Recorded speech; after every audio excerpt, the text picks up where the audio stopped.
We are live. Welcome back, everyone. This week we have myself, GPS, and Pierce. How are you doing today, Pierce? I'm good, man. I'm absolutely swell. Awesome. I So, go ahead. I this is totally mundane, but I just discovered this program called Reshade that you can use to tweak and post-processing effects to any video game, and this thing is life-changing. As in terms of your modding hobbies, I guess. What are yeah, some of yeah, the that's how I outcomes discovered it. in terms of like the front end? What are some of the outcomes that you've experienced? Yes, so basically in the game Warhammer that I've been modding a bit, like the skies are generally purple, and that's bugged me because it's just part of the whole like color theme, and you're not supposed to like look at it because when it's balanced with the rest of the colors, they don't really Yeah. obviously look that purple, but they're very distinctly lightly purple, not lightly Uh-huh. blue like you would expect. They're lightly purple, Yeah. and that bugged me, so I wanted to change it. And of course, like there's multiple ways to do that. You can go inside the VFX files and you can change the RGB values. Yeah. But That's never as fun as other methods. Well, I mean, it's totally valid and it's a more Yeah. permanent solution. But at the same time, there's different skies for like every different map. And I didn't feel like going in and editing every different map. So post-processing coming to the rescue, Reshade let me just change them all like just on my screen, basically change how it all looks.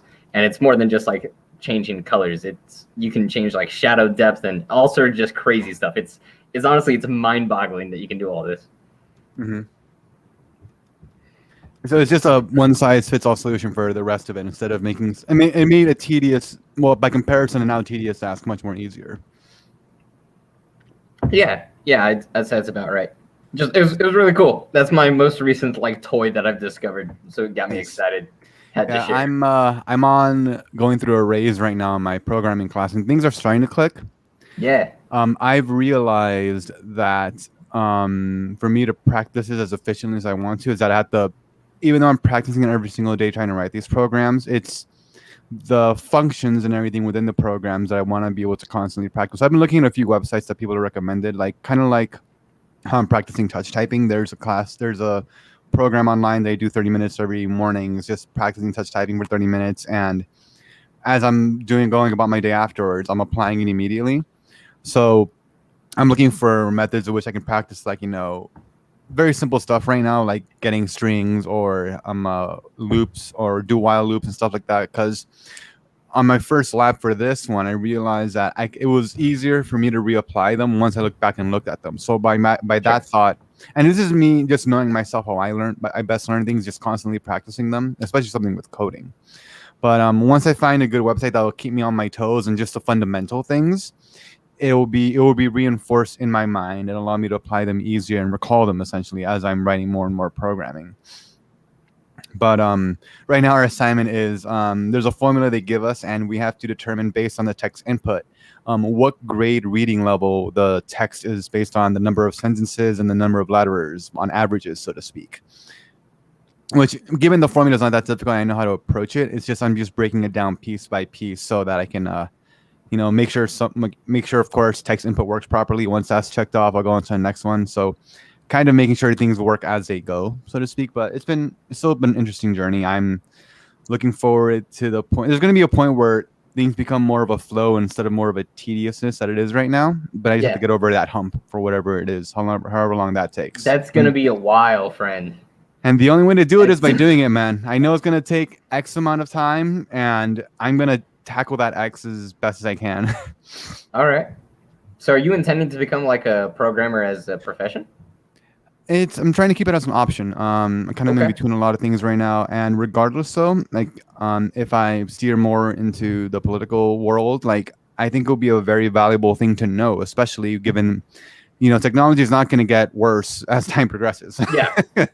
And if you want to be able to appropriately regulate it for that's in a way that it benefits society, having some competency in that is going to be beneficial. So I think it's a plus regardless of what I dive into after this. All right. Well, cool, man. Cool. Yeah. So just before we started, you were telling me A very interesting story. I was like, hold that thought. Let's put it up on the show. You were telling me about Glenn Greenwald, this famous journalist, for anybody that doesn't know or recognize that name, and how he actually used to be a lawyer and had defended neo-Nazis under the First Amendment. Yes. So I forgot why he came to mind. I just looked him up because I was just curious about something. But I was reading more into him, and before he was a journalist, he was a litigation lawyer, if I recall correctly. And then I read how he was defending neo-Nazis, and of course, a statement of which an American lawyer, and I don't know his racial or ethnic background personally, but the fact that you're defending someone that is socially categorized as a horrible person and neo-Nazi would of course raise a lot of flags to a lot of people. So I was like, oh, this is interesting. Why would he do that? And then there's a quote as to why he did it, and it says, and this is quote from him based on an article on Rolling Stone. And quote, "To me, it's a heroic attribute to be so committed to a principle that you apply it not when it's easy, not when it supports your position, not when it protects the people you like, but when it defends and protects the people you hate." Right. And I really appreciated that mindset, because that is true. Like, you can't make things that you believe in apply only when it benefits you, or when it when it reflects on positively on people that you appreciate. And it kind of ties into my whole way of thinking of, especially with those on the left, and I'm sure some people on the right, depending on where things lean. But if we have all these people trying to fight for a better world for everyone, like specifically everyone, you can't just gatekeep that movement that's trying to build upon that. Like, even if you disagree with them, how do you reconcile the fact that if you're trying to build a better place for everyone, how do you reconcile that you're going to be helping people that you might disagree with, so to simply put? Totally. And I think that's not something that especially a lot of people on the left reflect upon as much as they should, because they categorize their fight in our in terms of our governance as an us versus them fight, be it left or the right, or the people versus special interest groups. But in reality, but you're still fighting for all of us at the same time. So how do you reconcile that? And it's something that I think needs to be thought about a lot more, and people just need to take a step back and think about that for a bit. Because if you get past that wall, you can make what you're fighting for much more inclusive and much more stronger force, in my opinion. Very well said, man. Yeah, I think the points, or the mantra of, imagining if something you do like is being done by someone that you don't like, does that change your thoughts and feelings on the matter? And the inverse as well, right? Like, that's really something to digest. And I think if we keep that sort of thing on the front of our minds, that really helps us going forward. And I'm guilty of it too. I find myself putting into that hole for a while. Like, I'm mostly lean left, and based on my upbringing, Salford is a very interesting place to grow up in, to put it simply. Sure. But for example, like Ron DeSantis, the governor in Florida, he introduced legislation that introduces a bill that to protect Floridians' personal information, just basically data privacy. And I'm like, I just posted on Facebook, this is a step in the right direction. Like, and then a friend of mine replied, "Oh, it's DeSantis. There must be something wrong with it." Like, no, listen, dude, credit where credit's due. Like, back during the election cycle, if Trump, implemented UBI as a full-on UBI thing, I will grant him a lot of credit. Like, dude, that's fantastic. Like, thank you so much. Like, just because it's as simple as the cliche, like a broken clock is wrong twice a day. But even at that, like, you have to give credit where credit is due, even if you disagree where it came from.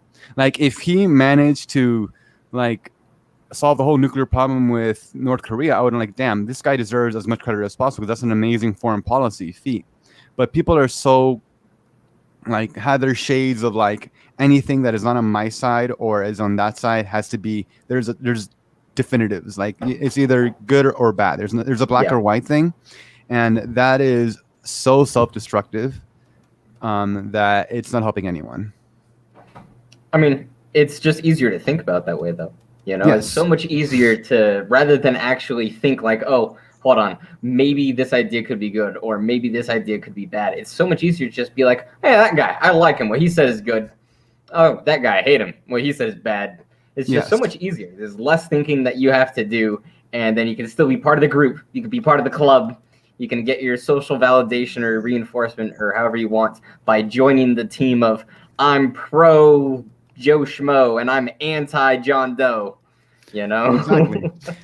And I have to always remind myself that, our involvement in terms of keeping up with what's going on in politics in the world is a luxury. Like, a lot of people go with their day-to-day lives just living paycheck to paycheck, unfortunately, and they don't have time to research these things. They only have time to, if at the most, get what the talking heads on the TV tell them. Right. And that's very, very colored in a certain way for a reason.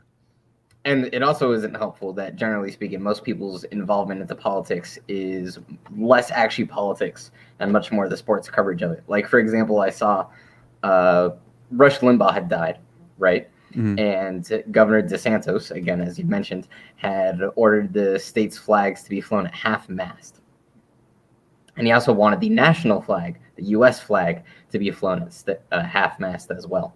So the governor of Florida has the authority to put the state flag at half-mast. The governor of Florida does not have the authority to put the national flag at half-mast. So, of course, not every department head that reports to him decided to lower the national flag, and this became a news story. And I'm thinking, this is such a small symbolism. Like, I understand some people might disagree with me on this, and that's totally fine, but it does not actually impact your life. It does not actually impact your day. It does not put food on anybody's table. All right. In the perspective of are people living or dying, this is nowhere on it. I mean, besides Rush Limbaugh actually just died, that's besides the point. That's what prompted this. Nobody is living or dying because of this decision. Absolutely. Not directly, not indirectly. Right. So to that degree, I'm going to qualify it as unimportant. And this is news that multiple people that I am in contact with decided to think was newsworthy and promote the story.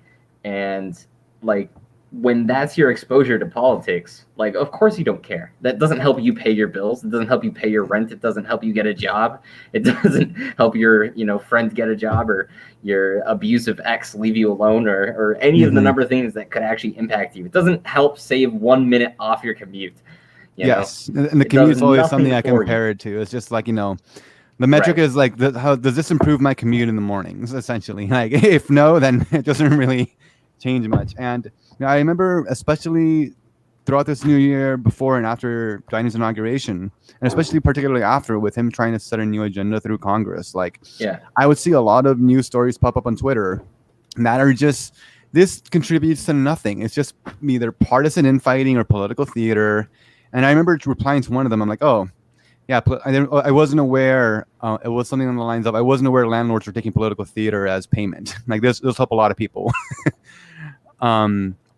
And yeah, the flag at half-masting, respect to those deceased aside to any degree, whether you agree with them or not, that isn't important news right now. That shouldn't be important news right now. We have millions of people we have 500,000 people that have passed away from the virus. I was watching Kristen Sager from The Hill Rising. That number's up to that already? 500,000. We went from 400. So I believe you, but I have to double check you this because I haven't heard we hit that threshold. We went from 400 to 500 since Joe was inaugurated.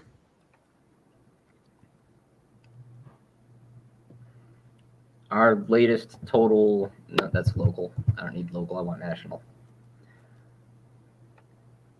But you're right. Yeah. 503,000. Yeah.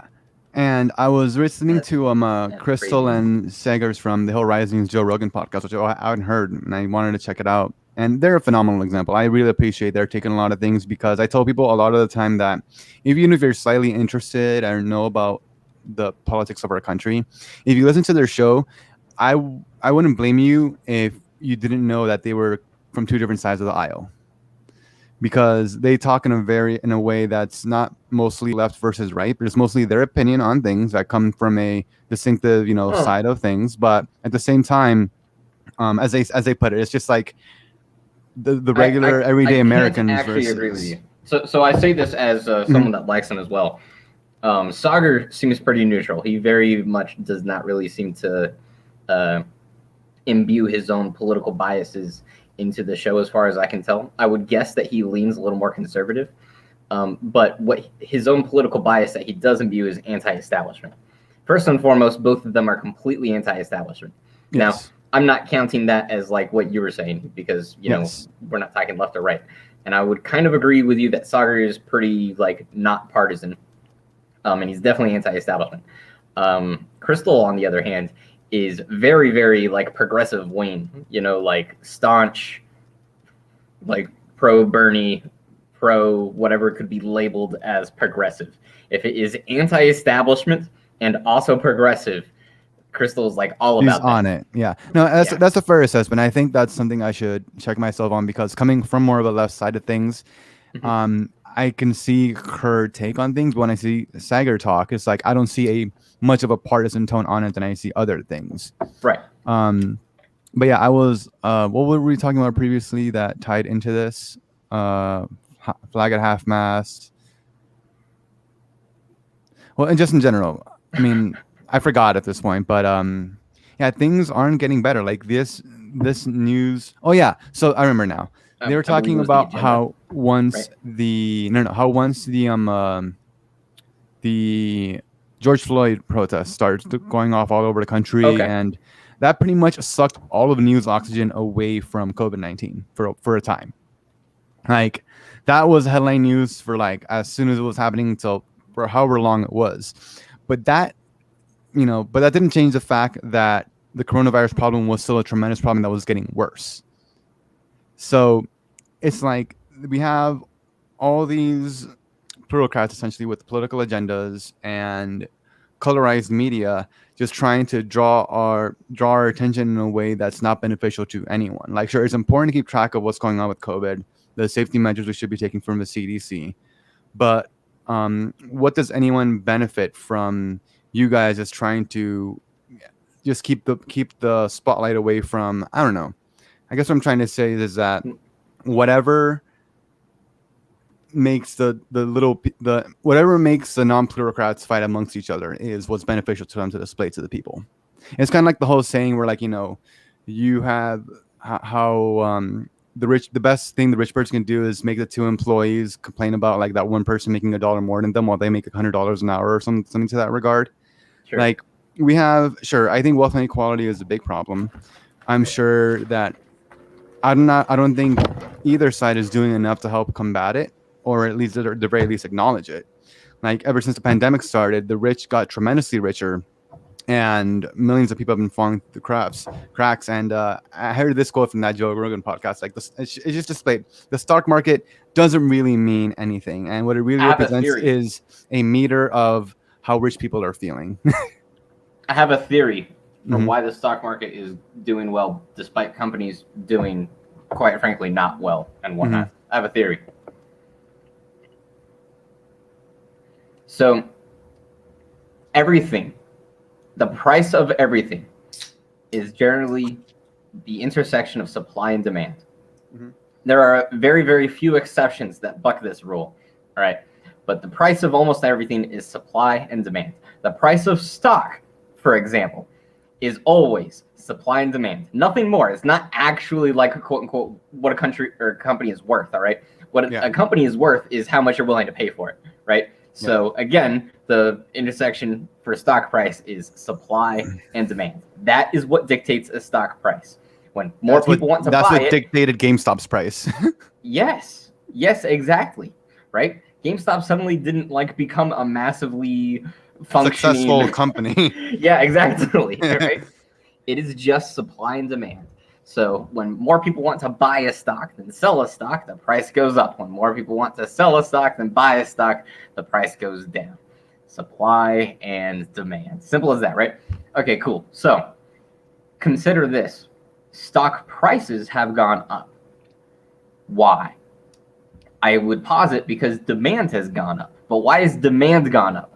Because the competition for investing, as in where I can place my investment dollars as an investor, is fundamentally limited now. Because no longer are you as easily able to invest in a new company.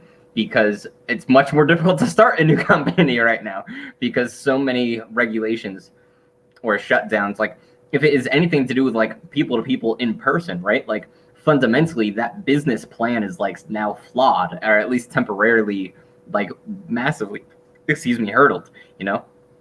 Costs have gone up, revenues have gone down. There's just fundamentally less to invest in. But it doesn't mean that you have less money. You know, like if you're an investor and you had your money parked in a bank, like it's still there. And bank savings rates, by the way, I don't know if you've noticed, are nothing. All right. Bank savings rates are like 0.01% at this point. I get a few pennies every couple of months in interest. It's great. Right, exactly. So you're not going to want to keep your money in like a savings account. And you never did, for what it's worth. You always found more like valuable things to invest in anyway.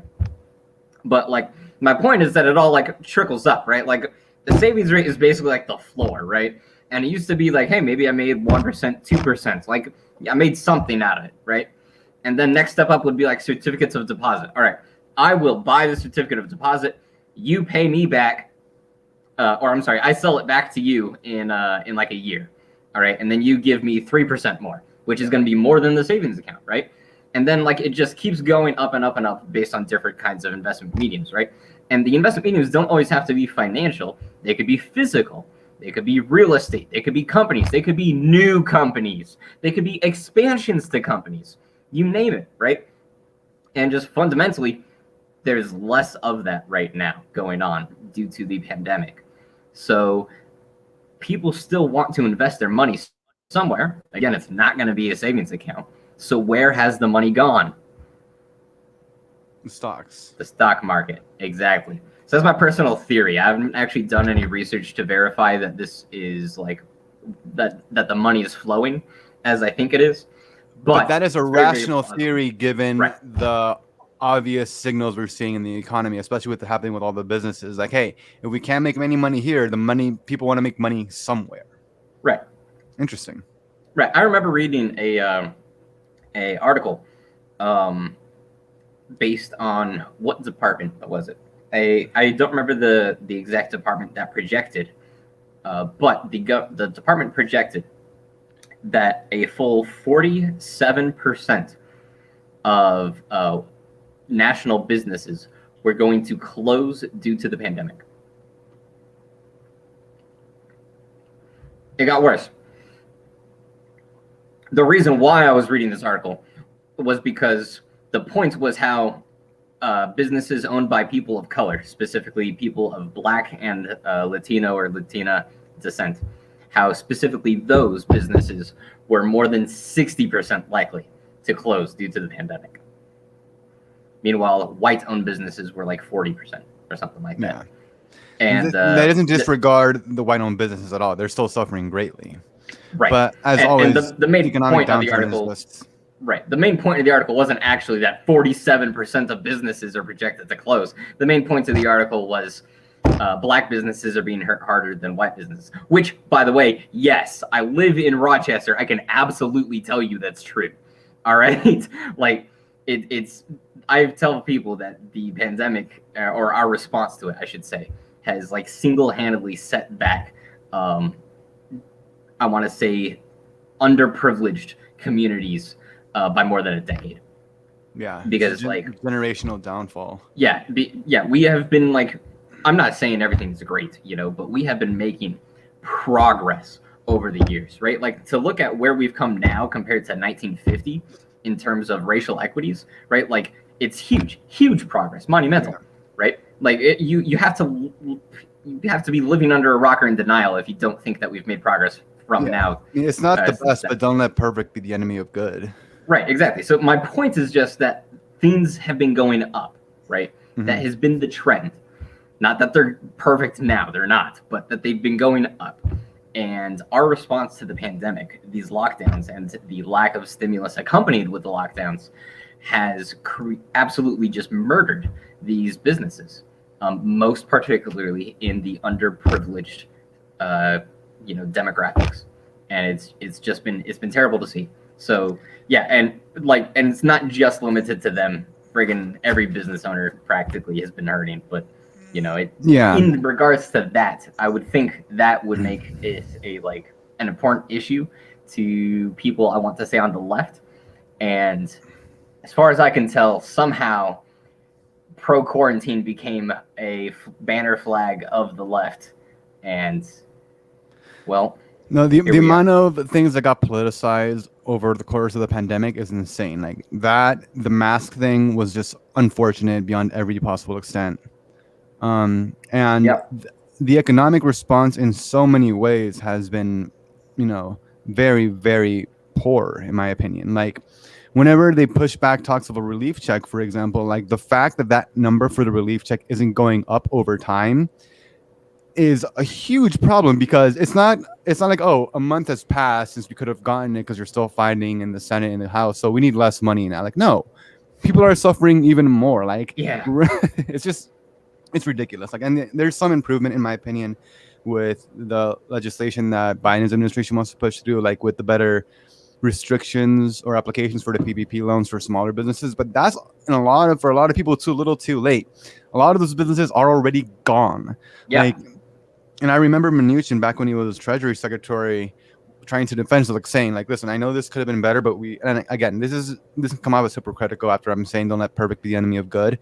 Sure, the CARES Act was a huge money wise in terms of the price tag, huge legislation, but I don't think I'm alone when I'm saying, like, if you put an extra maybe one or two business days to fine tune it, it could have done tremendously better. Because we know all the news stories about countless businesses that essentially abuse the triple P loans, and that kind of like shut out all the little guys. But, a very bipartisan approach, close everything down, give everyone money to survive for a few weeks. Because think about it, if 3 weeks is a measurement, like if we all stayed indoors for 3 weeks, we could have all been over this already. We could have done like 10 times already by now. No, not quite, because just fundamentally our society is too large and interconnected to do that. Yeah. So that'll work for a smaller company with geographic isolation and smaller populations, such as New Zealand. Yeah. Or even a mildly larger population than New Zealand, but still. I'm not saying so much just everyone, but and there's a conversation to be had about forcing curfews and lockdowns. I understand that, but like just in terms of like slowing down and appropriately flattening the curve to just sustain the healthcare system. And again, we're in a better place right now. It seems we're reaching herd immunity between vaccinations, and so many people have gotten it already. At least those have been reported. Yeah, but so our total official cases is nearly 28 million plus, right? And you have to recognize the number is going to be much, much, much higher than that. Not just double. We're talking more than double.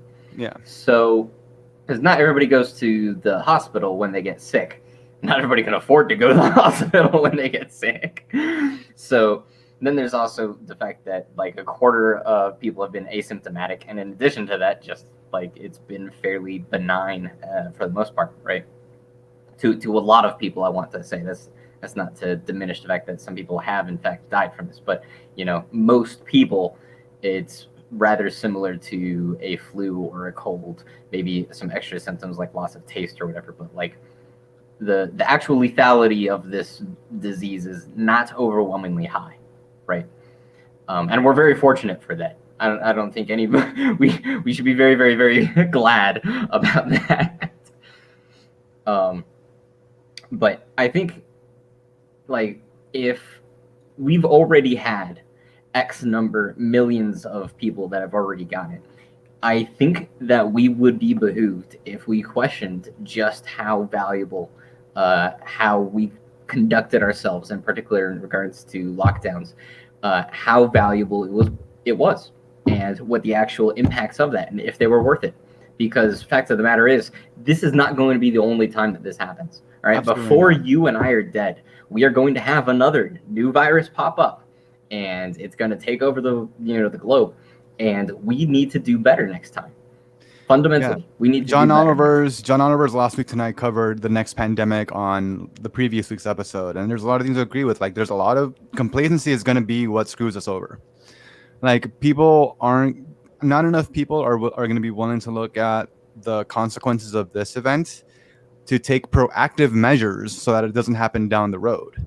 Yeah. And they talk about, tying into deforestation and a bunch of other interconnected things that, the average American or the average person in the world isn't really going to care about, simply put. And it sucks because it all ties into a lot of political optics. Like, they want to see what they can accomplish on their congressional 2-term, senatorial 6-term, or presidential 4 years, and what can we deliver in those times that make an impact on people's everyday lives. But these aren't things that you can solve in 2, 4, or 6 years.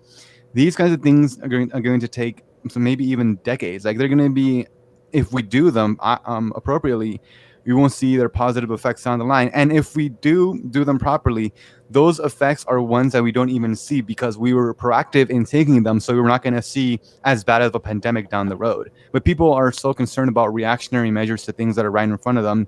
They're not willing to tackle or take the inconvenience of tackling something before it becomes a problem. A good example of us doing that before it became a problem was Ebola. And this is something I'll give credit to President Obama. Do you remember by chance the Ebola outbreak that was occurring in Africa in 2013? Lightly, but I do more so remember reading about the containment in the United States once there was reported cases here. And I remember the current chief of staff, Ron Klein, was in charge of that back during the Obama presidency. Sure, yes. So we did maintain very, very, very, very strict quarantine procedures for anyone coming from the Sierra Leone and whatnot region. But it was more than that. The United States government response was to actually send medical professionals over there and to increase, I can't say officially, but this is also being West Africa, so take unofficially with a grain of salt. Border security sort of procedures, maintaining checks on temperature and whatnot of people that were leaving the area. So we did all this to keep it there and to also help fight it there. We sent medical supplies so that way it could be better fought over there. And that was an example of being proactive. I mean, it was reactive to the people in Western Africa of the area, right? It was reactive to them, but it was proactive for the rest of the world because it worked.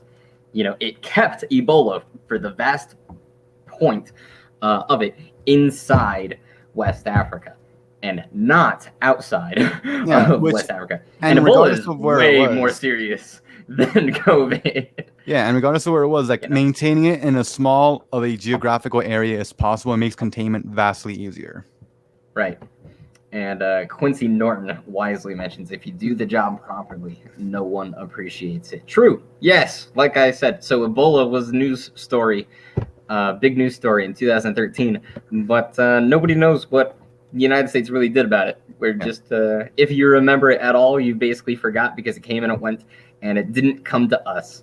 Yeah. And it was not coincidence that it didn't come to us, Now, of course, the Western African governments, they weren't in denial about it. They also said, hey, yeah, we got Ebola, unlike China. But but still, that being said, being proactive is not always going to be possible. You want to be proactive the best that you can, but you also want to be prepared for how to react. And Absolutely. My biggest fear is that basically our population is going to go to their graves believing that we did the right thing, that our 15 days to flatten the curve somehow turning into 300 and something days to flatten the curve, as if that makes sense, was the right call. No, it wasn't. You can quarantine a small population. You can't quarantine a large population, just fundamentally. All right. That is why it's worked for New Zealand and why it won't and can't work for the United States. So what we could have and should have done was quarantine the vulnerable populations. That's what we could and should have done. We could have and should have quarantined the vulnerable populations. And heck, we even could have done it at government expense at this rate, considering how much we've spent. We could have done it at government expense even and said, all right, everyone else, please honestly wash your hands more, wear masks or whatever. But in all honesty, do your thing, be normal, go out and actively try to get the population inoculated. So, do you know what inoculation is? I it's on the tip of my mind, but I know the phrase. Sure. So inoculation is basically before vaccines were a thing.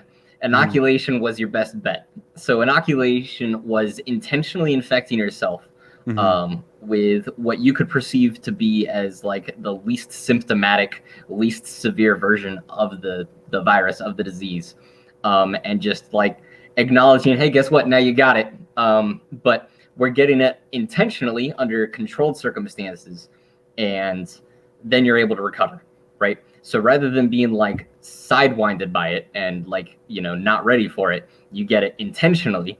And then you're like, hopefully you're also getting like a weaker strain of it. And then that builds your immunity towards the real thing, right? Is that a mindset that you have though in the retrospect though? Because so, given no, where we were I was back advocating in March, this back in March, man. Okay, I was advocating this back in March of last year. Because back in March, like from what I was reading on the news, like we weren't, of course we know, and as with most diseases in general, like if you're of older population or have pre-existing conditions or have a weakened immune system, you're risk adverse to most things regardless, most diseases. So those are common groups of people you want to keep safe in terms of an outbreak in general. But there's still, given the novelty of this disease, there's still much we didn't know about it. Like, we're still learning about some people with long-term effects of the disease in general. And so it's fascinating to me that, you feel like inoculation and essentially, and from what I'm getting at, forcing herd immunity without much knowledge of the effects on the younger population or those that would be less susceptible to more severe effects is worth it. So yes and no. So here's where you're right. Yes, in the sense that I was advocating, hey, this is a new virus that is understudied. Are you willing to risk, yourself for it, right? And that logic, by the way, being against that is basically the same logic as being against the virus. Now, I want to acknowledge that there's a difference in severity. All right, I said virus, I mean vaccine. Sorry. And there's fundamentally difference in severity because the vaccine is not the active virus itself, right? While inoculation is taking either live or dead virus. So like there is fundamentally a difference in severity. But the same logic of like, oh, you're not willing to take the vaccine because we don't know the long-term effects, right? Like that is the argument that you're making. And that argument needs to be weighed with the risk and the reward, the balance of the scenario, right? So compared to everything that has happened and could happen, I would suggest to you that say, hey, maybe we inoculate the people that are likely to interact with the higher risk individuals so that way they don't die. I would suggest to you that a lot of those people, such as family members and whatnot, would be willing to do that to give those risk members some peace of mind, right? Like a higher chance to succeed, honestly, right? Because again, if you're doing this under controlled circumstances, intentionally prepared, it's like, hey, mom, I'm not going to see you for 2 weeks, right? Don't worry, we're going to take care of you instead. I'm going to go get inoculated, so that way you don't have to worry about me passing the virus on to you. Got it. Right? So you're not talking about mass inoculation to the population. You're talking about targeted, controlled inoculation. Correct. And which at the time in March was much more feasible given the fact that we knew those in more endangered groups were in danger, of course, and we want to keep them safe in terms of fatalities. Correct. Yeah, okay. A mass inoculation as a program would not be feasible. So got it. That was my understanding before. Okay. Right. Yeah. I mean, the economics of mass inoculation would take a very long time to roll out and would be incredibly costly. But if you wanted to just basically say, hey, if you are someone that, caretakes for a elderly individual or an at-risk individual with, severe asthma or tuberculosis or you name it or whatever, we will put you up in a hotel for a couple weeks and we'll give you your inoculation, because it's basically before a vaccine. This is effectively the vaccine. And we did know back in March because it had already been a disease in existence for 3 months. Just it hadn't the hysteria hadn't really hit. Yeah. Or the Yet. testing infrastructure. We did know by that time that fundamentally this was not a disease that was going to kill, you know, like 10%. I'm throwing that number out there, but like we knew that the disease was not actually that lethal. We knew that the disease was about the same lethality as the flu. The reason why it's killing more people is because it's more transmissible. Yes. Right. Because if same percentage of people would die, but the number of people that catch it in the first place is larger, which is the case for a new disease because you don't have the built-in resistance and immunities, then more people are going to die, which is why COVID was very, very, very serious from the get-go. And it bugged me to no end that people were like even denying it, because I've always been on the anti-lockdown train, but at the same time, it's possible to be anti-lockdown and still recognize, no, this is a serious issue that requires serious action, Yeah.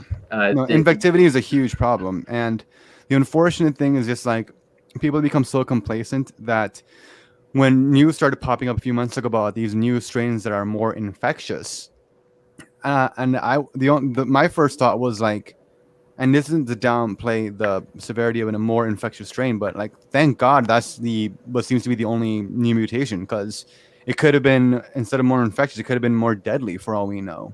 Like, and that's the problem when a disease spreads. By giving the disease ample opportunities to infect people, you're giving it as ample opportunity to mutate.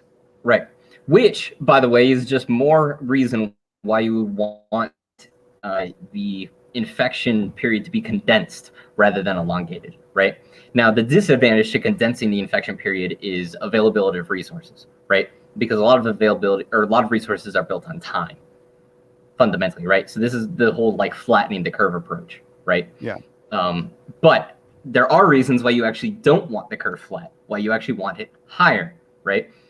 I think really the best thing besides sequestering and quarantining vulnerable populations and then inoculating people that self-identify as willing to inoculate and that interacts with those vulnerable populations. The next best approach was, hey, everybody, do your thing, exercise your own or discretion, but do your thing and hopefully condense the period of how long the virus is active, as it were, right? Yeah. Think about it this way. The flu season is a thing, right? And flu season is winter in the United States, right? You're with me so far, right? So same logic, if we made it, hey, guess what? We're about to have COVID season, right? It still would have, although it would have spread faster than the flu, again, that's important to recognize, it still could have been flat enough that the critical medical resources were still available, while condensed enough that we didn't have to keep things shut down for over a whole year. Because I know this isn't the way it is for the entire country, but up here in New York, for example, everything's still closed. Yeah, the economic cost has been leagues above tremendous, and it would have been just worthwhile to go with alternative measures from the get-go. But the thing with your proposed solution, just like early on inoculation, targeted communities, etc., would you think that'd be feasible with how much in denial a lot of the population was about the disease back in March? Like, hey, you're telling everyone, hey, yeah, do your thing, just wash your hands, be a little courteous. But no, I'm not going to wash my hands. I'm going to continue living life as I've always have. I'm going to go to these bars, these super packed areas, like nothing. And that's actually what I'm saying that you'd still want, believe it or not. Mm-hmm. So let me put this in perspective. Fundamentally, for every % that unemployment goes up, X number of people dies. Like, this is fact. I don't remember what the actual number is, but there is a direct correlation between loss of employment and people dying. And it doesn't take a genius to figure out why. So obviously we've had a lot more unemployment. And it's not just been a matter of employment, but the whole, economy is a life cycle. It's an ecosystem of just people. That's all an economy is. It's people. It's people interacting with other people. That's all an economy is. It is people. So when you kill the economy, you kill people, right? A lot of people think of like the economy is the stock market. The economy is not the stock market. Okay, no, the economy is people, right? That's one of the Andrew Yang talking points, talking about reframing how we look at the economy and getting it to better serve people rather than serve the dollar, right? And it's better if we measure the economy in metrics that serve people rather than just increase dollars. So same line of thinking. Kill the economy, people die, right? So at some point, the reaction that you're taking is actually going to kill more people than what it is that you're trying to prevent in the first place, the disease. And especially so if that disease just kind of infects them anyway, which, as we're seeing by the numbers, largely has just already been happening. It's just been more protracted, right? Yes, absolutely. And that's the whole point of flattening the curve. The idea is like, oh, the number is the same, just happens over a longer period of time, right? And for what it's worth, that's not entirely true. If you do flatten the curve, if you do reduce the infection rates, then you will also reduce the total number of people infected. This is also scientific fact, just by the number of people that people interact with. Yes. But again, what's the balance point? Because the optimal outcome for all of us is like basically highest quality of life maintained in addition to highest number of lives kept alive, right? That is the optimal outcome. I think we can all agree on that, right? Yeah. So what cause of action would lead to that outcome? And our populace, and accordingly the politicians, just all screamed and panicked at the beginning, and then a lot of them just knee-jerk reacted in denial completely. And neither of those approaches were conducive to actually taking a course of action that accomplished those objectives. People wanted security theater rather than actual security. People wanted, action of some sort rather than healthy action. People wanted control, or they wanted anti-control rather than wanting what got us the best result, right? And you're asking if I think people would have gone along with that. Like, yeah, I think a lot of places would have voluntarily, a lot of people would have voluntarily inoculated. If you're able to scientifically say, hey, only point something % of people are actually dying, if you think that this is a worthwhile risk to save your loved one who has a 30% chance of dying, come to us and we'll like take care of you for a couple weeks. Like, yeah, this absolutely would have been the better option. Yeah, and the right crazy now, thing is, like, when you're telling people, just be safe, wash your hands, like, you're basically telling people to take the baseline sanitation measures we should have been taking as a normal, healthy society, anyways. Yeah. Yeah. Like, hey, I am. Hey, here's what you should have been doing since the dawn of like sanitation, anyways. That we know that these kinds of like washing your hands regularly is a good thing. Maybe you should start doing the bare minimum. What is the bare minimum, essentially, and then everything will be fine. But I believe like a strong message from the Trump administration, like, well, there was an address to the nation, but I think that fell so short back in March. But I think it should have been strongly worded, like, hey, this is a serious thing. We encourage everyone to wash your hands, look out for one another, like just a unifying message in general. Yes. But I don't even recall what he said at the point. But I recall that it was just like not even there at the time. And of course, I mean, Trump had become such a polarizing character that he could say the absolute right thing to do, and people would push back against it because it was Trump. Exactly, and that ties back to what I was saying earlier. It's like, imagine someone said the right thing, but someone that you don't like hate it, that you don't like said it. How would you feel? And that's the unfortunate thing. I remember when Devin said, like, Trump could be saying a lot of the right things, but the problem is he fucking said it. Yeah. Yeah, and that's, fact of the matter. And it's also just further evidence that you're not fit to lead at that point. If such a large number of people are willing to distrust whatever it is you say, then you're not an effective leader at that point. It's at that point, it's not even whether you should lead, it's just acknowledging the facts that you're not an effective leader at that point. Yeah. Shifting gears for a bit, because it is actually something I wanted to poke your brain about. What are your thoughts in general? Like, not, I guess, including the recent news about how much of a disaster it's been, but about the whole F-35 in terms of costs and delays and development, etc. Because I have a very limited understanding of this sort of stuff, to be upfront, but I feel like if it's gone to a point that it's cost so much more money than was originally budgeted and expected for, and it's taken this long to the point that we probably should be developing the generation after that at this point, it's been a tremendously big debacle and huge waste of discretionary spending. Yeah. All right. So we already talked about this Yes. a few months ago. How much of that do you remember? Not much. Not much. Okay. And I do remember we talked about it. I'm like, I need a refresher here, because the fact that the only thing I ever see about the news about the F-35 that this is delayed and it's costing more money, simply put. That's what I think most people that are paying attention think about when they think about the F-35. Right. Okay. So the military-industrial complex is a complicated beast. All right. A lot of people go, wow, we spend a lot on our military. We should just spend less on our military and think that everything's going to work hunky-dory dandy. That's fundamentally not how it works. Mm-hmm. All right. It is part of the conversation, I remember. Yeah.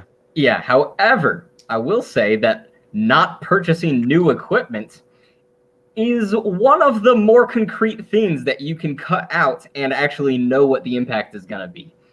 All right. So, F-35. Great. All right. So yes, it is horrendously cost overrun.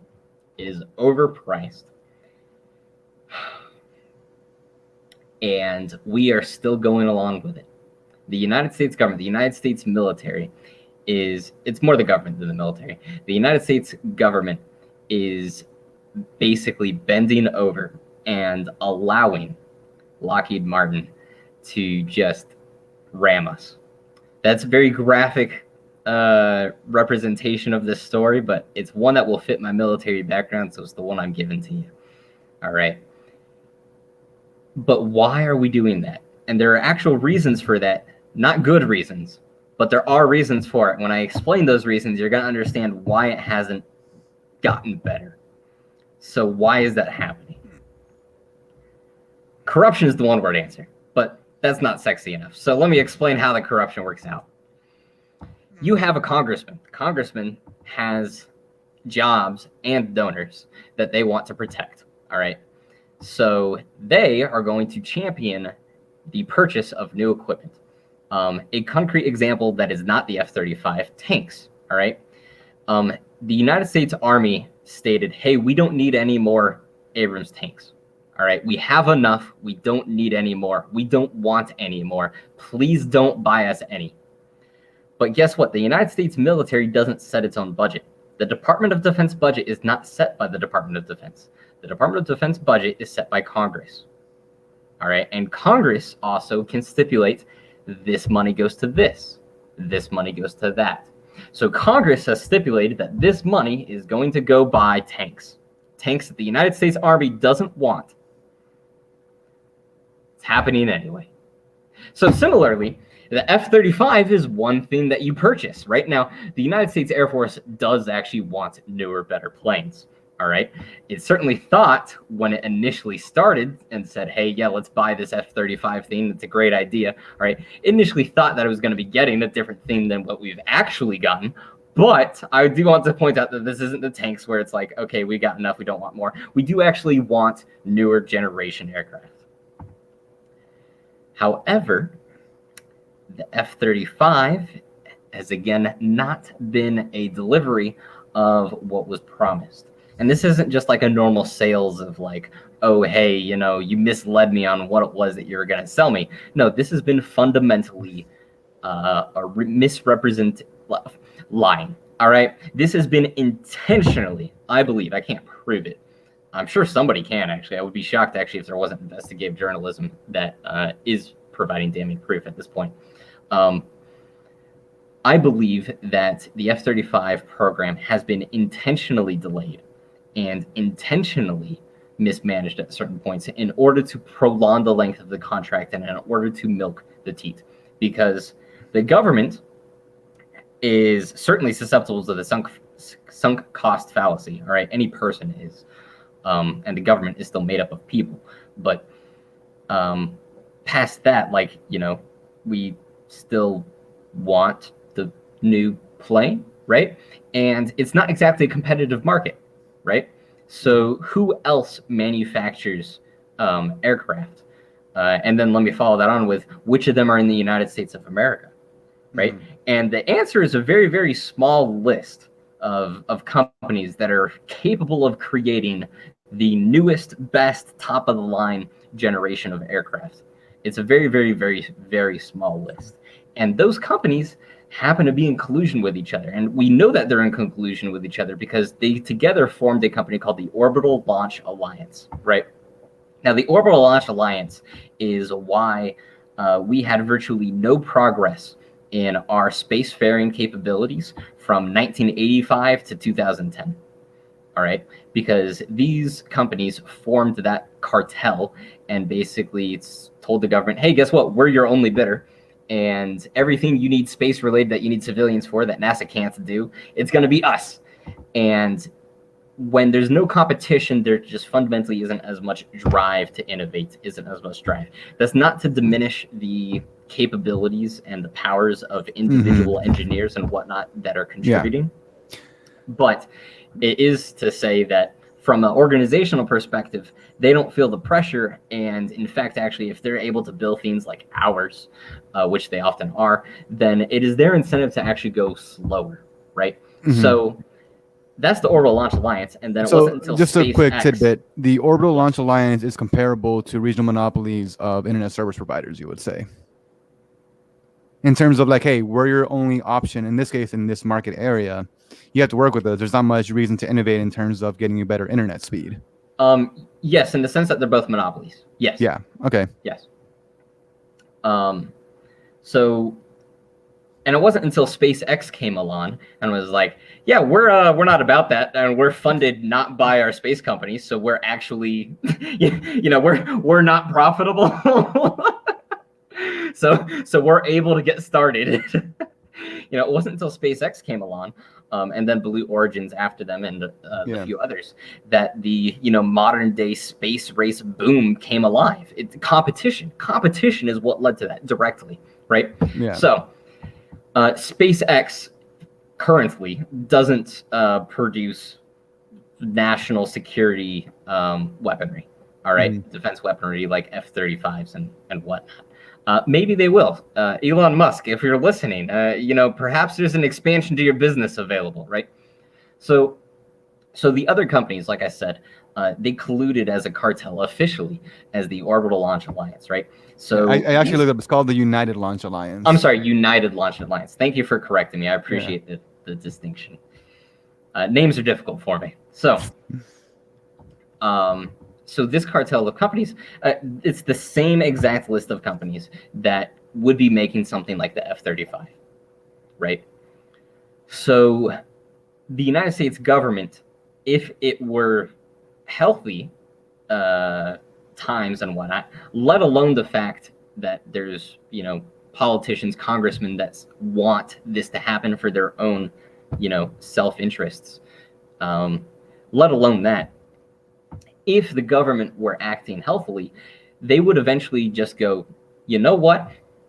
We see what you're doing, and we're not going to accept it, and we're going to buy from someone else. That's what would normally happen in a healthy, buyer-seller relationship, right? Now, we don't have a healthy buyer-seller relationship because the buyers are still wanting the shit show to continue. All right. But if they didn't want that, they would just be able to go to another company, right? And we kind of don't have those companies still available to like say, hey, yes, I'm willing to buy it, or at least not like ready in the wings publicly available. I can tell you that it is likely that some of those companies are, it's not like they're not selling. All right. They are doing things. And a lot of those things are likely things that we haven't heard about, right?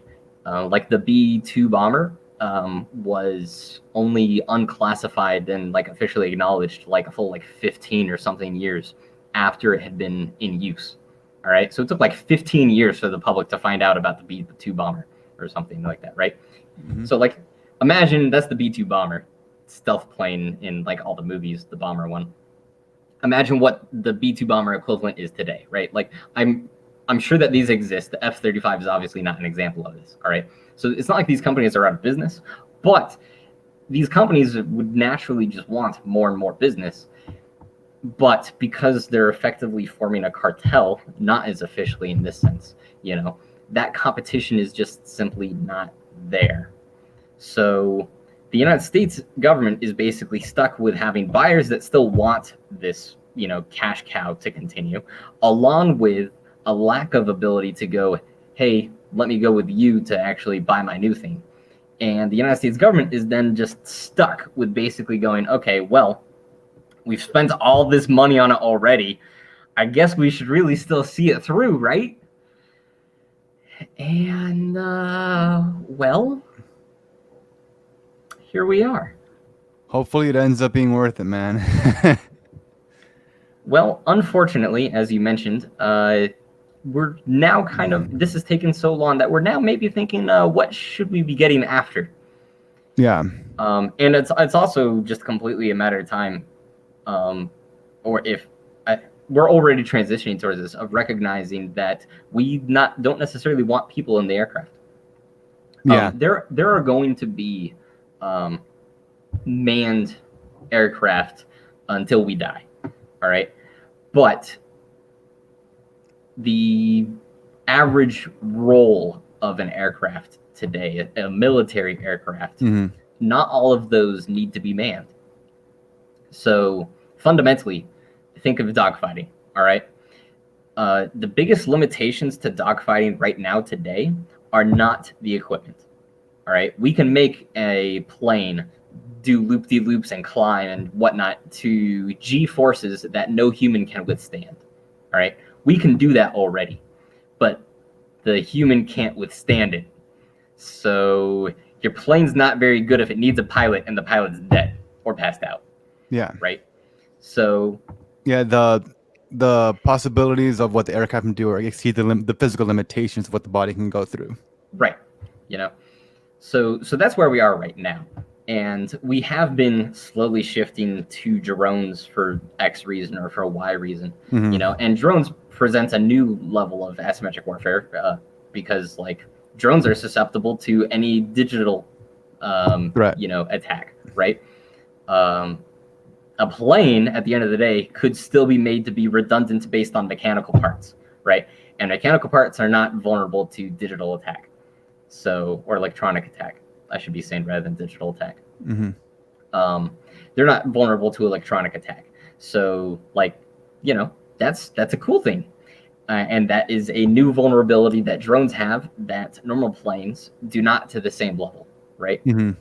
But there are also benefits to the drones. An example being how, fundamentally a drone can do more than a human piloted aircraft can, right? And not just that, but you're potentially saving the life of a pilot by him not being there.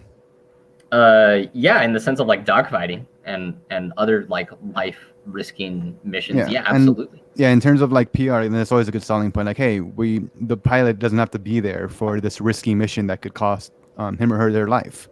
Right. And it's not just that, but also your uptime. So a lot of people don't think about the average day-to-day what being a pilot is like. And the average day-to-day of what being a pilot is like is a whole lot of just sitting there and going straight. And really not even looking at scenery because you're so high up that the view is the same. And honestly a lot of it's ocean anyway, so it's just blue.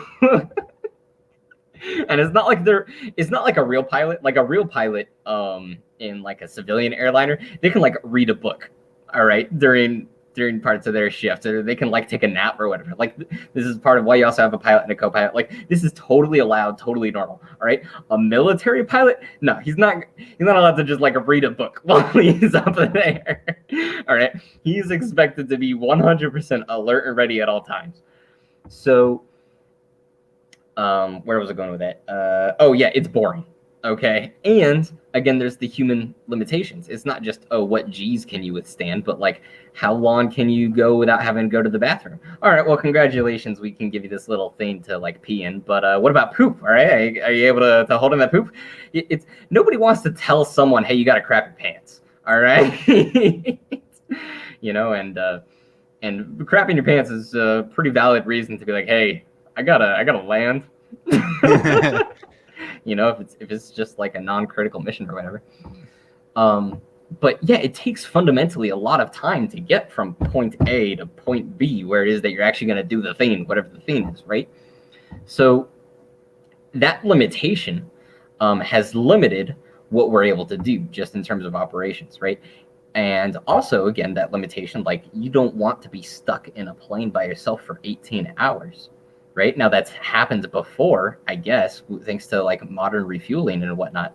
But you really, really, really don't want to. That's really grinding on the human, right? A drone, on the other hand, it's not going to complain if it's up in there for 18 hours, right? And this is just one of the many, many, many examples of how automation is able to like replace jobs. We're still going to have pilots in the air, but we're not going to have as many. Fundamentally, that's just not the direction that warfare is going. Mm-hmm. Now, when you were speaking about electronic attacks, where do you think the country should be going to investing more in its cybersecurity versus its national, like, traditional defense, so to speak? Oh boy, one thing I'm curious about is like, if we want our cybersecurity to be where it should be at this point, which I don't think anyone agrees it is where it should be at all. How much money will that cost? And is it honestly not as much as people think, or is it a number that we should be talking about anyways? So cybersecurity at the moment has the problem of having more demands than qualified people to do it. So to an extent, you can improve the situation by throwing more money at it. And the more money gets thrown at it, the more people go, oh, wow, shoot, I should learn that skill set. So that way I can make some money too.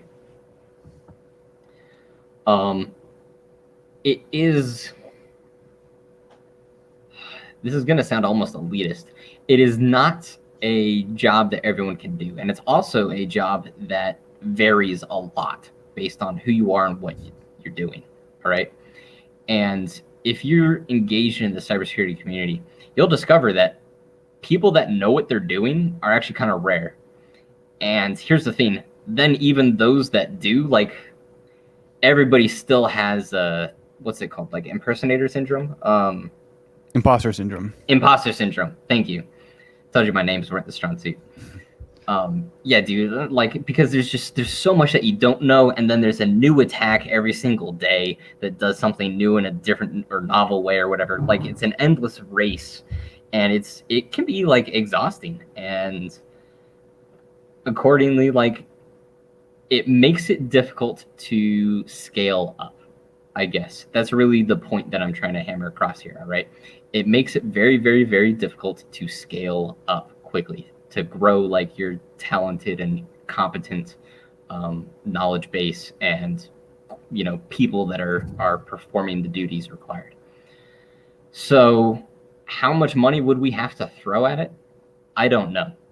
And quite frankly, there are people more qualified than me to like answer that sort of question. Yeah, but I think we both agree though that it is a huge concern that isn't being talked about enough. Oh yeah, definitely. Because our infrastructure vulnerability seems to be more commonly on display in the news, and as like months after it happened, it seems. Yeah, and so I guess there's like a perversion of incentives in the sense that like utility companies they do, but they don't have an incentive to beef up their cybersecurity. So a lot of cybersecurity is about not being the lowest hanging fruit, all right? Because you have to think about what are the incentives, all right? So the incentives to attack Amazon and get all the customer credit card numbers that they have, right? Like that represents a ton of money, all right? That's what you make by accomplishing that hack. If you're able to pull that off, you make money, right? That's your incentive. If you attack, say, a power company, what do you get out of it? You're not getting money. No, you're pretty much, you can disable like someone on life support in a hospital, cut off power to a bunch of people. Right, you can do damage. Yeah. Right? Now, there are people that would have the incentive to do damage rather than just money. All right? Mhm. And unfortunately, those people are likely to be better resourced and more determined because they could be, say, for example, nation state actors, or just people on their own personal like crusade or jihad or personal war or whatever, right? And those people, like, you're not able to offer them like a better incentive. You know, the lower hanging fruit aspect. Like a lot of companies in cybersecurity, they just want to not be the lowest hanging fruit. All right. So it's like, all right, we got this information that we know you want. We have it hidden behind this, this, and this. Cool. You are going to give up after the second one and then just go after someone else that doesn't have that layer of defense.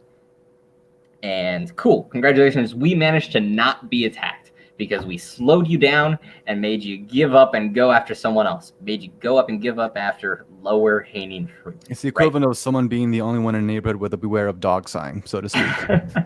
Yeah, sort of, you know? So a lot of cybersecurity is about that. It's about just like slowing them down and not being the lowest hanging fruit. Right? Yeah. Like the idea of achieving perfect security is so far out of reach for so many organizations that it's like not even pursued, right? Mm-hmm.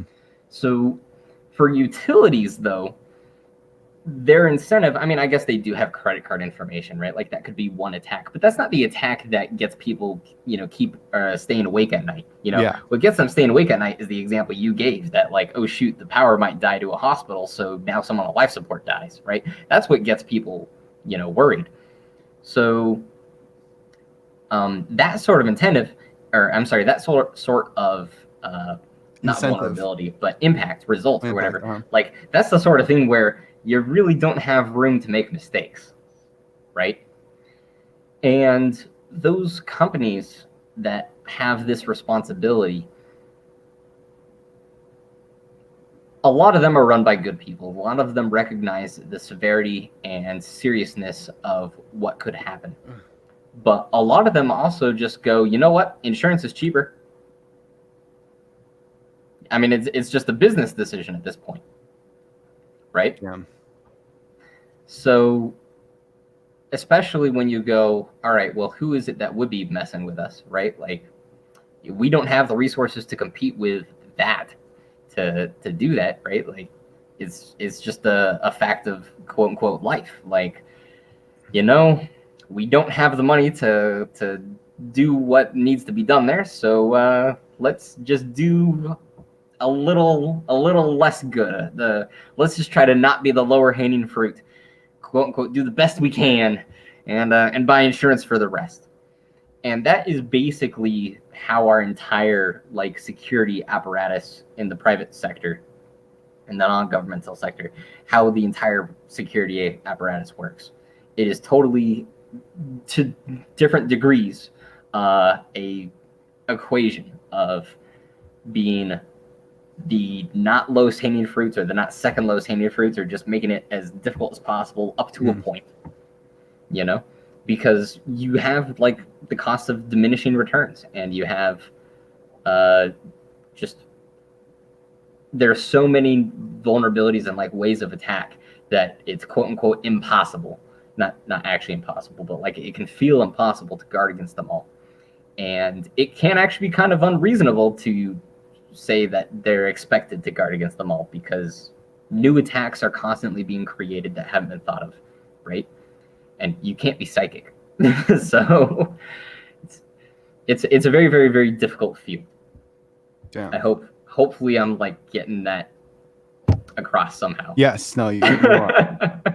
I mean, I understand that we would both agree that the infrastructure for that needs work. It's just interesting to see the clarity of like how complicated of an issue it is and various ways of looking at it. Yeah, it's easy to be like, hey, that's not good enough and should be better. Yeah, we need something better here. Yeah, it's a lot more difficult though to be like, all right, this is how it should be better, and this is how much money that you're going to get to make it better. That's more difficult. Damn. And for the record, I'll say that as a whole, yeah, we can and should be doing better. You know, none of the problems that I just gave you surpass that point. That as a whole, we can and should be doing better, and we should expect better. I Absolutely. 100% still say that. Man. So do you have any good news for the world right now? Anything good you've read lately? I'm trying to think of something. I don't know, man. I think that's why I opened up with a reshader program, because yeah, Yeah. that got me excited. You gotta take your victories, man. I don't know, man. I think I should be able to give you something off the top of my head, but I'm just not ready for that question at the moment. Yeah. Have you let's see. Oh, the whole Mandalorian fiasco with the Gina Carrero. All right. I saw some of your exchanges on Facebook about that. Oh my god. All right, so first off, I'm not an unbiased party, all right? I'm a Star Wars fan. I've created a Star Wars game. I am much more of a Star Wars fan than the average person, all right? I have very strong opinions about my Star Wars. I hate Episode 1. I'm sorry, I said hate 1. I hate Episode 7. I like Episode 1, all right? So I'm not like a blind fanboy that has to like go with the flow on all of this, all right? But I am acknowledging my bias that I am a strong Star Wars fan. So that being said, I've also strongly enjoyed The Mandalorian. All right. And Gina Carano, by the way, I thought was fan-fucking-tastic casting. All right. Because she represented not just an interesting character regardless of her gender, but her gender happened to be female. And that didn't actually like detract or matter. Like you can easily imagine that character being written as a male, and it would be the same one, right? Yeah. And why that matters so much is because that's just how damn good of a casting she was, because she looks buff, and it makes no wonder she used to be a UFC fighter, right? She has the personality. She fits like all the T's of what you want that character to be, and I can't imagine anybody doing that character better, right? And accordingly, they're not. They're not gonna like replace that actress. What they're gonna do is they're gonna just write her out and say, "Hey, remember that job offer she got to go help with the new Rebel Alliance? Yeah, she's off doing that now. Bye." All right, that's how she's gonna be written off. It's gonna be 2 sentences in passing conversation, if even mentioned at all. Honestly, it'll be mentioned, but it'll be 1 or 2 sentences. It'll be, "Oh, I thought Gina would be here," and like, "Oh no, she's out doing that new job." Oh, all right. And that's it. That's going to be the whole extent that we as fans get. All right. Now, under normal circumstances, I'd say like as a script writer or whatever, it's your authority to write your story as you want, right? Much to the agreement or disagreements of your fans, right? Like a lot of fans didn't like Episode 1, for example. I liked Episode 1, but a lot of fans didn't like Episode 1. But that was the story that we got, right? And it upset a lot of people, right? So it's within their right to write the story that they want. That being said, I'm going to say it was bullshit that Gina Carano got fired. And why do I say that? So, the official reason given for her firing was actually, hold on. Let me pull this up. I don't want to put words in the mouth of the Disney spokesman.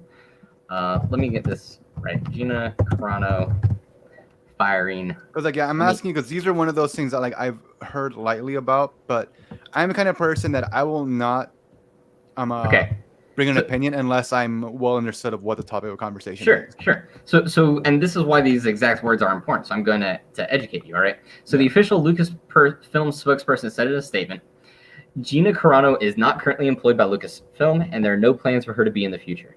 Nevertheless, her social media posts denigrating people based on their cultural and religious identities are abhorrent and unacceptable. All right. Now, we're all not going to have a problem with that statement because that sounds like a reasonable opinion. All right. She is a representative of your brand. Okay. And as a representative of your brand, you have concern in what she says, right? Like a lot of people think, oh, hey, this is canceling of free speech. And it is. And I'll explain why later. But, at the surface, I don't disagree with that as a concept still, because I think, yeah, it's their right to employ her however they want. And if she is not representing their brand in the manner that they want, and particularly in such an egregious fashion that she needs to be fired, such an egregious fashion that it was abhorrent and unacceptable to the cultural and religious identities, like, yeah, fire her. All right? Like, I am willing to give that to you. All right? So what did she actually do? Right? Like, I mean, because that's what this is all based on. What is right? the evidence being laid upon them? Right? Yeah. I mean, like you say that she said something culturally and religiously abhorrent. Like, all right, so what was it? Like, this must have been bad, right? Yeah. Bro. Let me pull it up, because again, words are important, right? So yes. Gina Carano fired Instagram. I'm gonna Google tweet because that's how it's gonna get found, but it was shared on Instagram. Nope, wrong article. There we go. See Gina Carano's tweets and posts that got her fired. This ought to be good. All right. That seems like exactly what you're looking for. So this was shared on Instagram. It's worth noting that it wasn't something that she wrote. I think that it's a worthwhile distinction that she shared it instead of actually writing it herself. But she all the same shared it. So as to say that this isn't her words. Yeah, it's not necessarily her words, all right? But it is something that she shared on Instagram, and I agree that you can assume that she agrees with the statement by her sharing it on Instagram, all right? A lot of people go like, retweet does not mean endorsement or whatever, but like, I'm going to say that I will give you the logical connection that she shared this because she believes in it, all right? So therefore, I'll also say that she can be accountable for it. And I've already explained how she can be accountable for it, and it's not automatically cancel culture. All right. Again, this is totally a case of cancel culture. Haven't gotten to why it's not yet, or why it is the case. But I'm saying that it doesn't have to be. All right. So, what was actually said? Jews were beaten in the streets, not by Nazi soldiers, but by their neighbors, even by children. Because history is edited, most people today don't realize that to get to the point where Nazi soldiers could easily round up thousands of Jews, the government first made their own neighbors hate them simply for being Jews. How is that any different from hating someone for their political views?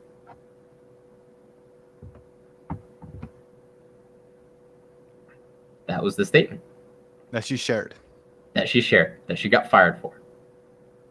Would you say that it would be correct to apply the thought process I shared earlier about someone saying something that you disagree with and taking away the context and the examples used and phrasing it in a different manner or something to if it was shared in a way that you would agree with it? So in this case, from what I'm understanding here from what you've shared, I don't recall it word for word at the top of my head, but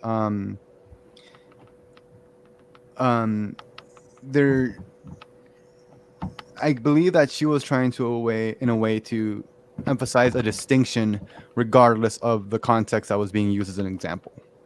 If I'm phrasing that as good as I can.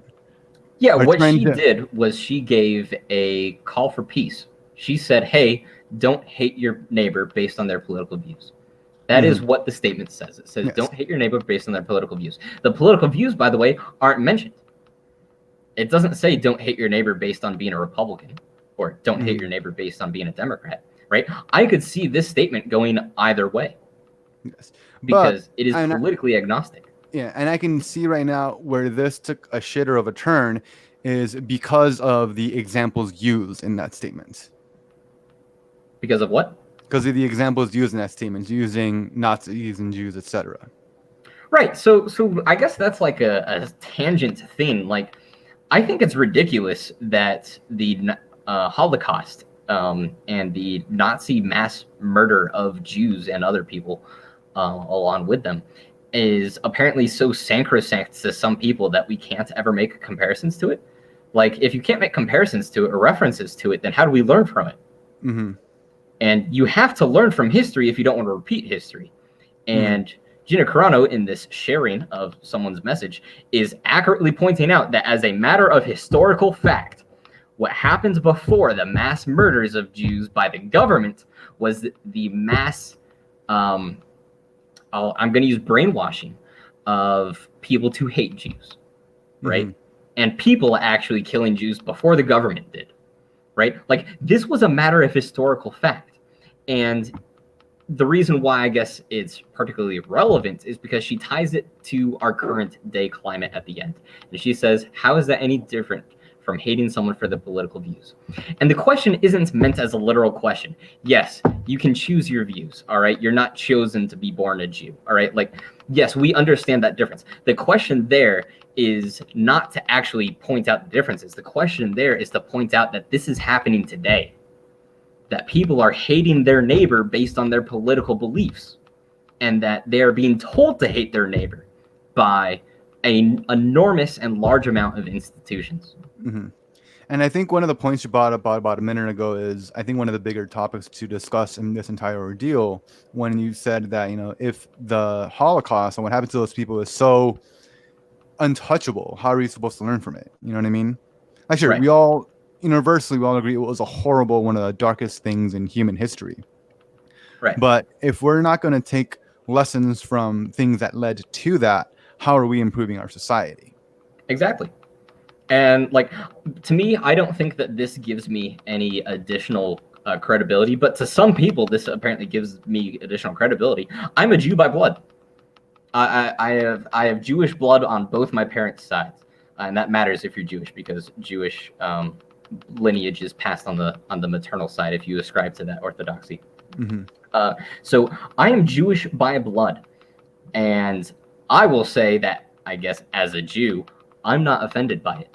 I see nothing denigrating. That was the word that Disney used, by the way. I see nothing denigrating to Jews in this post. Nothing. Not one bit. Mm-hmm.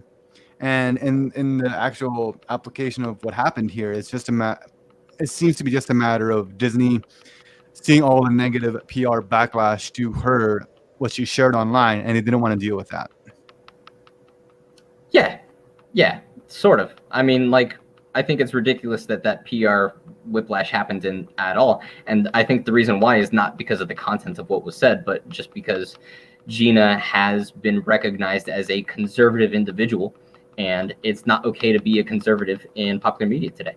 So What Disney did was fire a popular conservative member, and they silenced her for it. And this is totally an example of being silenced for your political views. That's why she was fired. She wasn't fired for what she said. There was nothing actually wrong with that tweet. And I just realized, that it is, I mean, would irony be the right word in terms of what just happened to her then? Because she was fired for the very thing she was trying to share with us. Holy shit. Yes, that's absolutely correct. Wow. And it's incredibly unfortunate.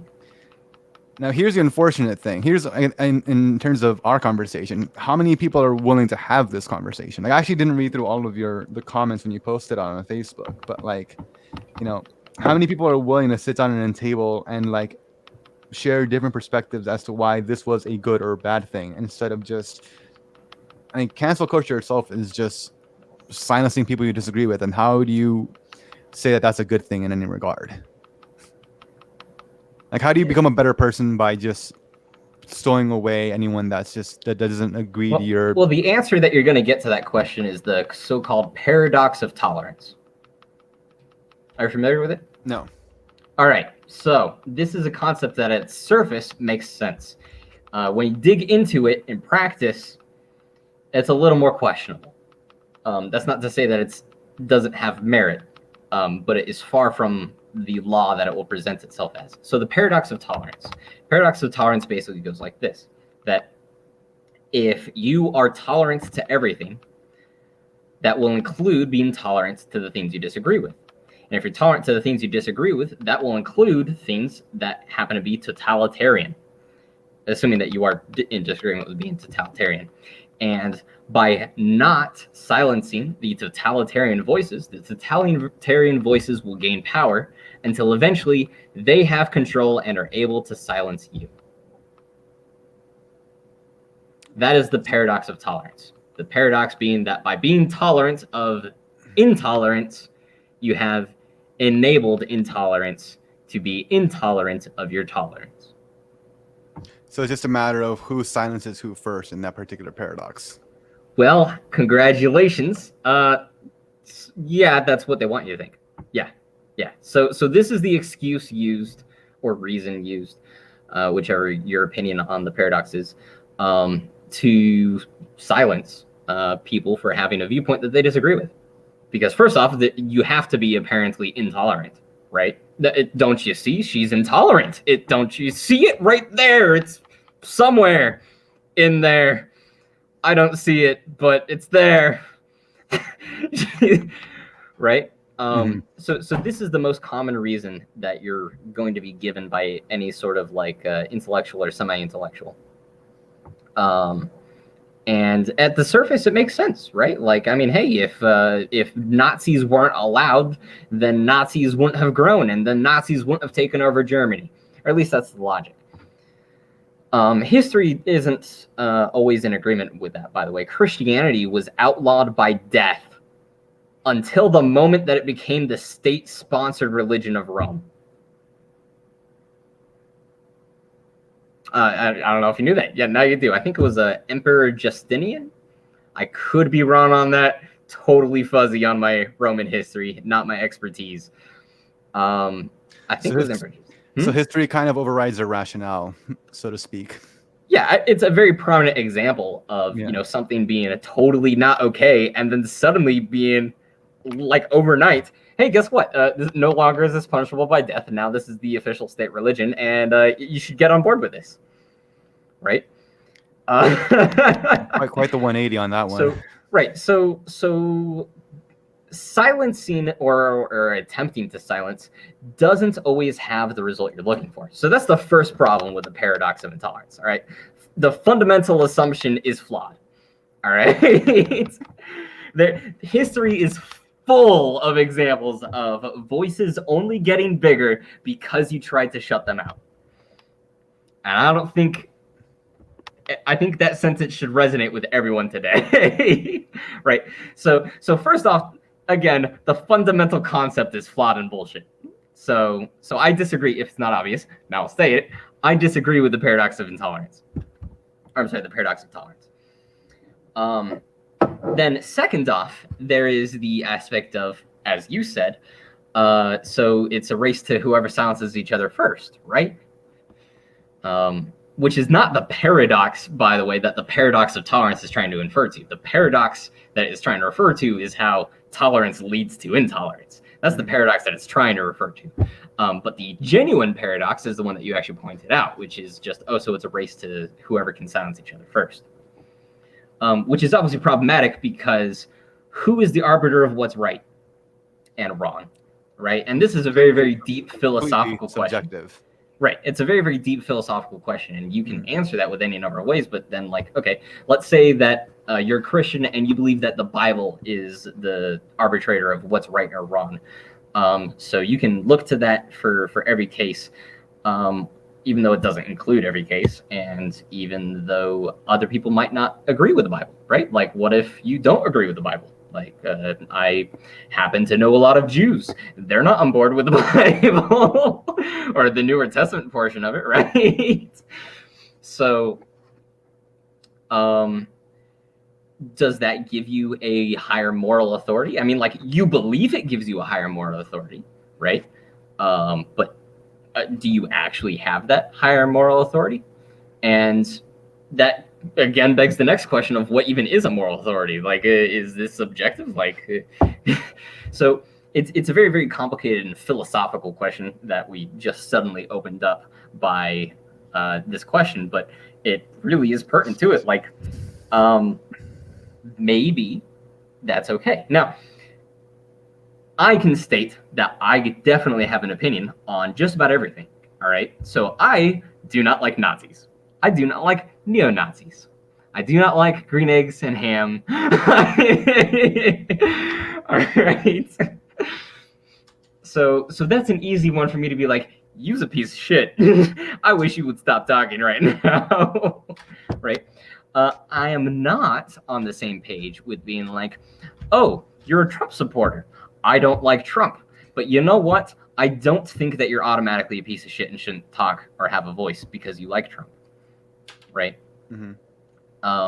So it's a spectrum for everybody, because to some people they think like, oh, well, Trump's a gateway drug to neo-Nazism, right?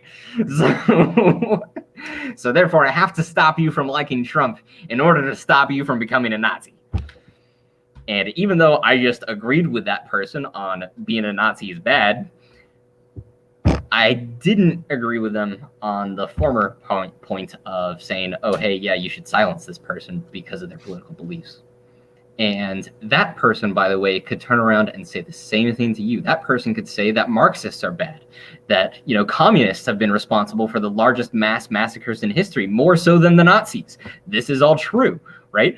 So liking Joe Biden is a gateway drug to Marxism, right? Like the literal same argument can be 180. So maybe I would suggest to you and to the audience that maybe we just try to be a little more mature and rational about things and evaluate everyone as an individual, and as a whole, allow people to say things even if we don't like them. Mm-hmm. Yeah, sometimes I think about extreme examples as like, let's say we have someone that's very big on the Catholic community, like religiously goes to church, is seen as a example of everything that's right with Christianity. But at the end of his life, we found out that he has been an atheist his entire life, and he's just been afraid of coming out as such. But he still lived his life, his or her life, morally and in a good way, based on what he feels like what was just and right. Would everyone that supported that person all of a sudden have a different view, or just judge him based on that person's actions? Yeah. I think people should ask themselves these questions. Yeah. You know? And, you know, those are difficult questions, but that probably means it should be the kind of questions you should be asking then. Yeah. There's certainly questions that I enjoy. Yeah, don't live in your comfort zone, folks. Indeed, man. Well, yeah. John Marco, I love you, man. It has been great to have you. Always, me spending this hour and a half with you. I'm ready to wrap it up. You good? Yeah, I'm good. It's always a good one when time flies by out of nowhere. All right. Well, good stuff. Everybody listening or watching at some point, thank you for being here. I hope you all manage to love your loved ones that you have, and love yourself, even if you don't have the loved ones, or even if you do have the loved ones. Love yourself too. Try to be healthy and wealthy, or wise, or any of those positive good words. The most positive good words that you can imagine being said to you right now, just imagine I said it. Yeah, everyone, be good, not just to yourself, but those around you. That's right. John Marco with the better words.